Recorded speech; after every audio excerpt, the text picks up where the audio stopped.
இன்னைக்கு பெண்களாகிய நமக்கு குடும்பம் என்ற ஒரு அமைப்பை ஆண்டவர் தந்திருக்கிறார். குடும்பத்தில் அநேக பொறுப்புகளை ஆண்டவர் நமக்கு தந்திருக்கிறார். நம்முடைய பொறுப்புகளில் நாம் எப்படிப்பட்டவராக இருக்கிறோம்? நம்முடைய பொறுப்பை உணர்ந்து நாம் செயல்படுகிறோமா?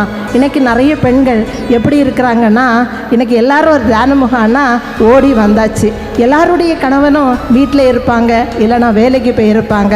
எத்தனை பேர் தங்களுடைய கணவனுக்கு செய்ய வேண்டிய கடமைகளை எல்லாம் பொறுப்புணர்வோடு செய்து நிறைவேற்றி விட்டு இந்த இடத்துல வந்து அமர்ந்திருக்கிறோம் அப்படின்னு சொல்கிறத நாம் யோசித்து பார்க்க வேண்டும். இன்னைக்கு நிறைய பெண்கள் என்ன செய்கிறாங்கன்னா, ஜெபம், ஆலயம், பைபிள் அப்படின்னு சொல்லிட்டு ஓடுறாங்க.